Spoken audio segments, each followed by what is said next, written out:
Okay, andito na sa ating linya ngayon. Nasa WhatsApp lang siya tumawag si Brother Tony Slim Limana. Brother Tony Slim Limana, good evening. Naririnig mo kami, bro? Yes sir, naririnig po. Naririnig niyo ba sa Brother John Ray? Yes bro, malinaw. Yes, naririnig po.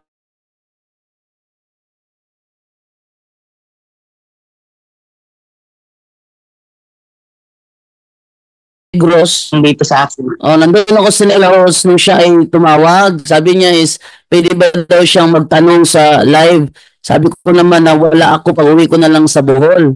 Sabi niya, kailan uwi mo? Siguro mga Lunes. So, Martes, natawag siya sa Martes. Kaso, meron palang talk si Father Darwin, so hindi ako present. Sabi ko, iwan na lang kita kina Brother Juni, si Brother Juni na bahala sa'yo. Ayaw naman niya na wala ako, kaya ngayon, na walang talk si Father Darwin, so dito ako ngayon sa studio.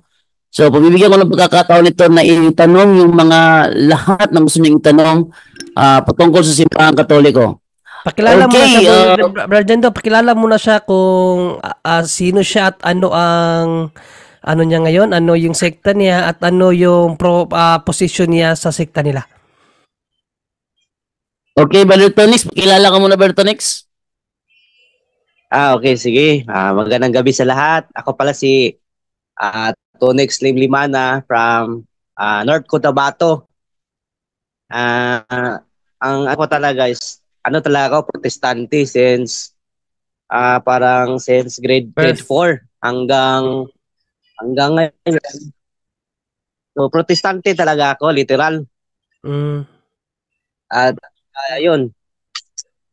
Bilang isang protestante, bro, bilang isang protestante, membro ka lang or pastor ka? Hindi ako pastor. Membro lang. Ko lang, yung kapatid. Kapatid mong pastor. Okay, bro. Ray Chapel Christian Center. So, actually, marami akong mga siktang na nadaanan. Baptist, Assembly of God, Jesus is Lord, Victory Chapel, dami. Kasi ngayon, parang ako ngayon, parang hanging ako ba? So marami akong katanungan, labi na sa doktrina ng Katoliko, na hindi pa maintindihan. So ang gusto ko lang is clarification ba? Narinig ba ako? Malinaw bro, malinaw. Narinig ka bro. So brother, sinasimulan? Sige bro, patanong mo na siya. Sige, sisimulan natin. Pwede na ba ako magtanong? Sige, go. Kahit ano basta regarding ng sa Biblia. Ang unang tanong ko ito, Kung yung tanong mo mababasa naman sa Bible, doon ibabasahin ang sagot. Go ahead, bro. Sige. Ang tanong ko itong itong Mateo 16:18-19. Na ang tanong ko lang diyan, nag-refer ba yan sa tao? Individual or simbahan? Kasi sa amin kasi sa protestante, ang doktrina kasi diyan is tao. So hindi siya simbahan. Kaya naguguluhan ako ba? Ano yan? Tao ba yan? O simbahan? Brother John Ray, yung iglesia daw na tinutukoy sa Matthew 16:18, ayon sa opisyal na katuruan ng Iglesia Katolika, ito ba daw ay tao o building? Well, siguro kapatid, para di ka malito, kasali na rin to sa advice ko sa iyo, no, bilang isang taong nagsasaliksik. Tingnan mo rin, after mo dito, tingnan mo ano yung mga root of terms ba, yung pinanggalingan ng mga salita, no? Like church, or itong iglesia, ano bang mga kahulugan yan? Para ikaw din mismo, sarili mo, matulungan mo yung sarili mo na maalaman ang katotohanan. Okay? Pero for the sake of your question, kung ano ba talaga yung itinatag ng Panginoong Jesucristo, ito ba i-building? Okay? So, kung bibilisan na lang natin ng pagtanong ko, ang tinawag dyan, no? When we say iglesia, ito ay yung grupo ng tao na tinawag ng Diyos. Kaya nga mababasa mo sa unang Pedro 2:9, basahin mo na lang yung unang Pedro 2:9 bro Jando sa magandang balita Biblia bro.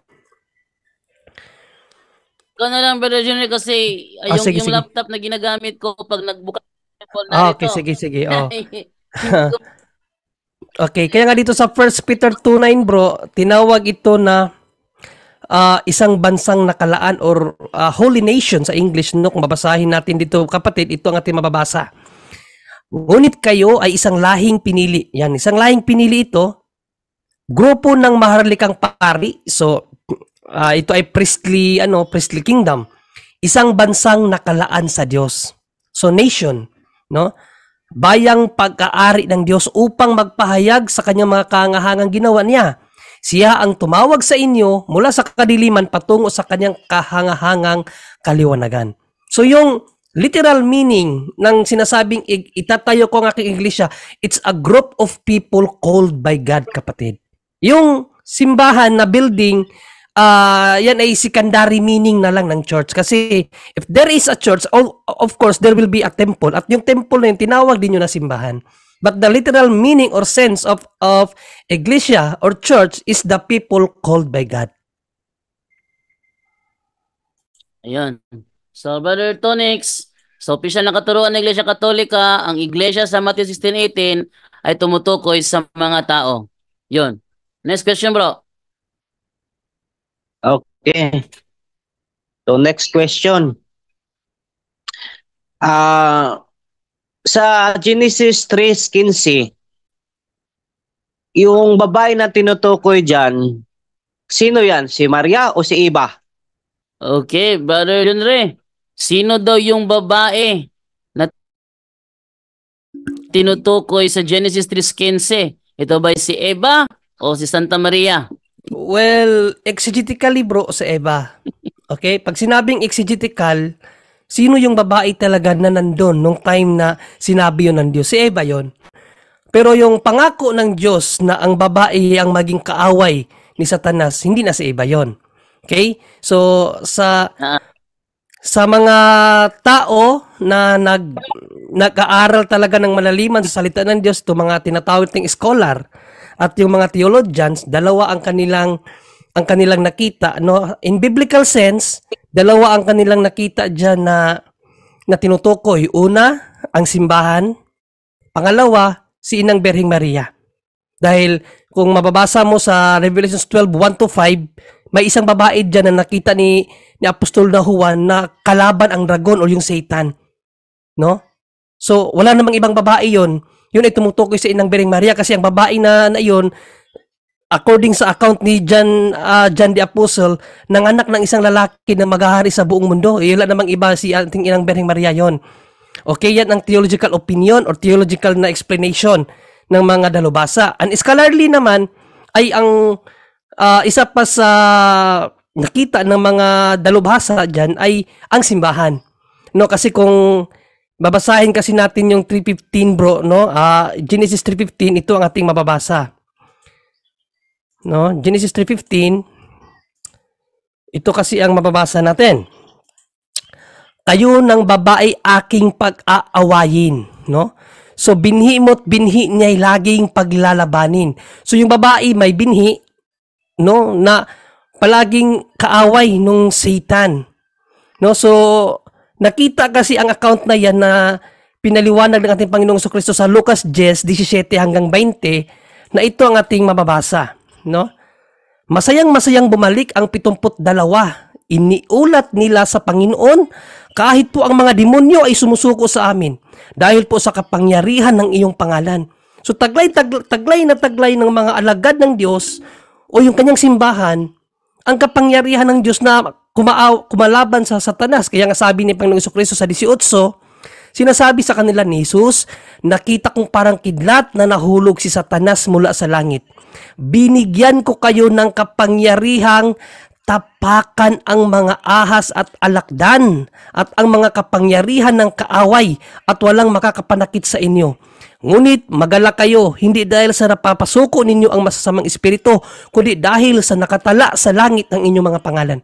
So, sa talatang Lucas 17-20, makita mo yung yung connection niya doon sa account ng Genesis na ang binhi ng babae magiging kaaway din ng Satanas o ng mga evil spirits, kapatid. Kaya sa tanong mo kung sinong babae yon, exegetically si Eva, pero yung pangako ng Diyos, no, according sa mga teologo at mga scholar, si Inang Berhing Maria na ina ng ating Panginoon at yung mga kasapi ng simbahan ayon sa mga scholar, kapatid.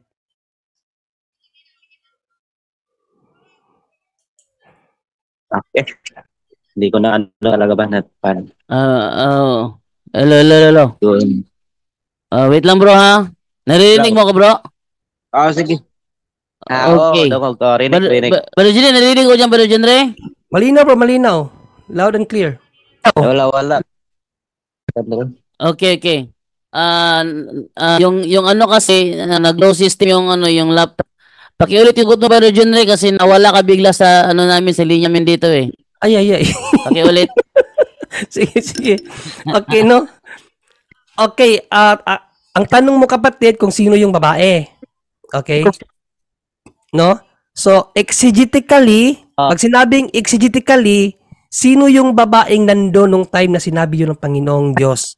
So, exegetically, si Eva yon. Pero yung pangakong magiging kaaway ng Satanas, hindi na yun si Eva. Kasi, si Eva nahulog na sa kasalanan, ibig sabihin, nahulog na siya sa kamay ni Satanas, no? So, ang babae na yon magiging adversary ng Satan. Okay? So, ayon sa mga scholar at mga teologo, dalawa kasi ang sagot diyan, scholarly at theologically. Theologically, in Revelations 12:1-5, may isang babae na kaaway doon ng Satanas. At ang babae na yon ay manganganak ng isang lalaki. At yun ay walang iba ang ating Inang Berhing Maria according to the Bible.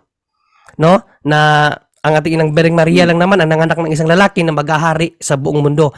At ang dragon na yun yung kaaway ng babae. Kaya kinilala yun ng mga theologians na si Inang Berhing Maria, yung sinabi sa Genesis 3:15 na yun naman ay inaffirm ng ating Panginoong Jesucristo in John 2, no, John 2:1-5 and John 19:25-26, ang kanyang ina tinawag niya na babae or woman.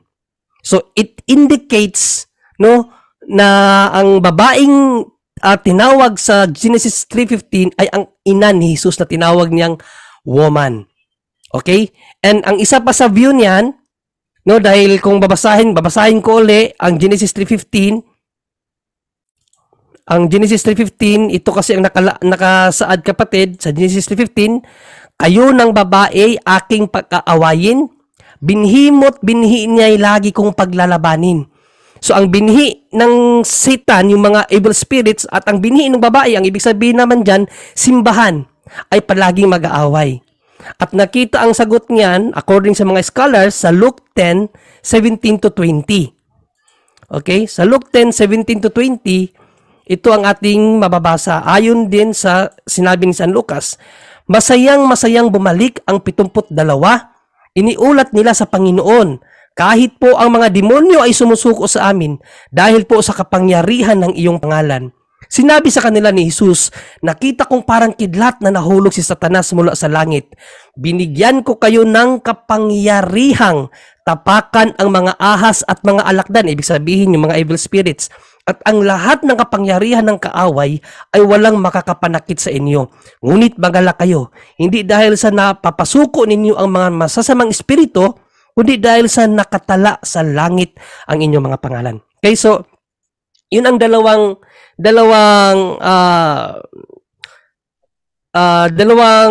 katuparan doon sa Genesis 3:15 ayon sa mga scholar at sa mga theologians, no? Again, sa tanong mo kung sino yung babae, no?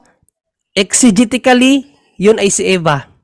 But prophetically, no, kasi pag sinabi mong prophetical, propesya na may kasagutan. Ang kasagutan nun, according sa mga theologians, ang ating Inang Berhing Maria, Revelations 12:1-5, and scholarly naman, yun ang simbahan na binhi ng babae na makikipag-away din sa binhi ng ahas na walang iba ang Satanas, kapatid.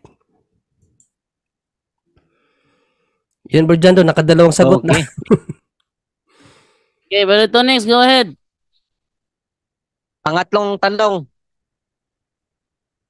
Sige. Di ba sa Romans, sabi ni Apostol Pablo na lahat tayo nagkasala. Ang tanong ko, si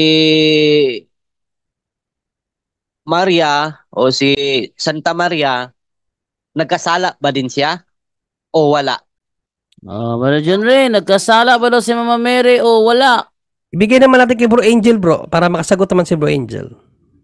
Pablo na lahat ng tao ay makasalanan or nakasala. So, si Santa Maria, tao man siya, so meron siyang tinatawag na kasalanan din. Kasi, yun mga sabi ni Apostol Pablo. Okay, Brother Bro Angel, Angel. kasama ba daw si... Origin sin. From Brother... Eva and Adan. Okay, Brother Angel, kasama ba daw si Mama Mary doon sa Roma 5:12? Basahin natin Isaiah 7:14 muna, bro. Isaiah 7:14. Okay, Sige, ating basahin ang Isaiah 7:14. Ito ang nakasulat. Dahil dito si Yahweh mismo ang magbibigay sa inyo ng palatandaan. Maglilihi ang isang dalaga at magsisilang ng isang sanggol na lalaki at tatawagin sa pangalang Emmanuel. Okay, prophecy pa yan, Old Testament, brother, no? Magsilang isang babae. Actually, connected yan dun sa sinatawag na babae. Wala namang ibang sinabing babae dyan, kung mapapansin mo, no? From the Old Testament hanggang New Testament, hanggang iilang talata yun sa Old Testament hanggang sa New Testament, tinawag ni Jesus dun sa kainaa, babae. No? Wala namang iba dyan kundi si Mama Mary, no? Yung nanay niya. At hanggang doon sa pagpako sa krus, maalala nyo, no? Tinawag si Mama Mary, babae. So, tanda mo yung parallelism, no? Allegorically. Kaya kailangan, brother, no? Unang-una kailangan pag-aaral mo muna dyan. No? Sinasabi ko muna yung babae. No? Ang bago ka mag-aral ng Biblia, kapatid, kailangan you're guided by the church. Hindi ka pwede magbasa ng Biblia at mag-interpret ka mag-isa. Lahat na nagsulputang sekta, gano'n na nangyayari. Kaya tingnan mo, iba-ibang interpretation nila. Bakit? They're not guided by the church. Kagaya ng tanong mo kanina, church ba yung mga tao? Yes. No? Pero may church din na tinatawag natin templo. At tandaan mo, yung pag sinabi simbahan, hindi mo yan mababasa sa Biblia, simbahan. Bakit? Kasi gumagamit tayo ng mga Spanish word, kaya tinatawag yung iglesia. Iisa lang yan, Brother Angel. Tanong niya, Brother Angel. Yes. Iko-connect ko lang yung iko-connect ko lang yung babae tungkol sa at si Mama Mary kung may kasalanan o wala. Iko-connect ko lang siya doon. So dinagdagan ko lang doon sa tanong niya sa babae, no? So tandaan at saka yung tungkol sa church. Nag-summarize lang ako. Nagdagdag lang ako doon sa dalawang tanong niya, no? So ngayon, tandaan po natin kapatid, no? You should be guided by the church. Binibigyan ko lang siya ng idea. So ngayon, ang mangyayari niyan, talagang napakahirap niya mahiwaga. At tulad ng huling tanong mo, paano siya naging lahat ng tao nagkasala? Ayan. So diyan na tayo papasok, no? Patandaan natin, kaya sinabi natin, hindi mo talaga maintindihan yan kapag hindi ka nga guided by the church. Ang gagawin mo, literal, letra por letra. So mangyayari, oo nga, no? Bakit ganito? Bakit gano'n, no? At tandaan mo, doon pa lang, no? Doon pa lang. Sino ba yung ipinanganak niya na tinawag ng Emmanuel? Ano ba ibig sabihin ng Emmanuel? Mababasa natin yan, no? Sa New Testament na. Sino ba siya? Fulfilled na yan, no? Shadowing the Old Testament, ito po, Bro Junri, Mateo chapter 1 nga, 22-23. Mateo 1:22-23. Ito ang ating mababasa. Kundi, nawala. wait. Mateo 1:22-23. Yan. At nangyari nga ang lahat ng ito upang maganap ang sinalita ng Panginoon sa pamamagitan ng propeta na nagsasabi, narito, ang dalagay magdadalang tao at manganganak ng isang lalaki at ang pangalang itatawag nila sa kaniya ay Emmanuel na kung liliwanagin ay sumasa atin ang Diyos. Ayun. So napakalinaw niyan, no? So sino yan? Si Mama Mary, di ba? So ang tanong mo ngayon, Bakit lahat ng tao nagkasala, siya hindi? In every rule, there is an exemption, kapatid. Hindi lahat na sinasabi dyan, no? Hindi lahat na sinasabi sa Biblia ay iintindihin mo sa sarili mo lang opinion. Natural, magkakaano ka, no? Parang sinabing, ang lahat ay sasamba. May nababasok sa Biblia, ang lahat ay sasamba, sabi. Tanong, lahat ba sumamba? Hindi, di ba? So in every rule, there is an exemption. So hindi ibig sabihin pag sinabing lahat ay nagkasala, ay kasama na rin si Mama Mary. Tandaan mo kapatid, ang anak niya ay Diyos. At ang Diyos, pwede ba siyang gumawa ng babae na walang kasalanan? Tanong ko ngayon sa iyo, ang Diyos, pwede siyang gumawa ng babae na walang kasalanan para sa kanyang anak na walang kasalanan? Pwede o hindi? Pwede. Si brother, tanungin natin. Brother? Kung ganyan, hindi lahat paniwalaan na nakasulat sa Biblia. Ano daw? Hindi lang. Hindi daw lahat nakapaniwalaan. Yun nga sinasabi ko. Wait lang bro, Jando. Papaliwanag ko sa kanya. Doon nga po nagkakaproblema yung mga nagbasa lang na sarili. Kasasabi ko lang kanina, kailangan guided by the church ka. Sila magpapaliwanag ang simbahan. Sino yon? Mga apostol ang kausap at sabi doon, mga hinirang sino? Mga pari yan, bro. At yun ay mga apostolic succession yan. Kapag ka mga pari ang nag-ano sa'yo, may kadugtong ng mga apostoles ngayon, no? Ngayong panahon na to, guided ka by the church, sila magtuturo theologically. Kasi kung ikaw nagbasa lang, yan ang magiging yan ang magiging katwiran mo. Lahat paano yan? Nakasulat, ganon. Yun ang pagkakaintindi mo nga. Literal lang lahat. Hindi bro. Ang Biblia, napakamahiwaga at matalinhaga. Hindi lahat ng sinasabi sa Biblia dun ayon sa interpretation mo lamang. Kaya ang tanong mo ngayon, halatang halata. Kasasabi ko lang kanina, in every rule there is an exemption. Hindi lahat ng sinasabi sa Biblia, i-interpret mong literal. Mahirapan ka dyan. Halimbawa, sinasabi mong, hindi pala tama Biblia. Tanong ko sa iyo, pag sinabi ni Jesus ba, sabi niya, kapag ikaw ay nagkasala sa mata, dukutin mo mata mo. Tanong, may nagdukot ba sa mata sa Biblia? Mayroon o wala? Dukutin mo ang mata mo, sabi niya So, ibig sabihin, ililiteral mo rin yon?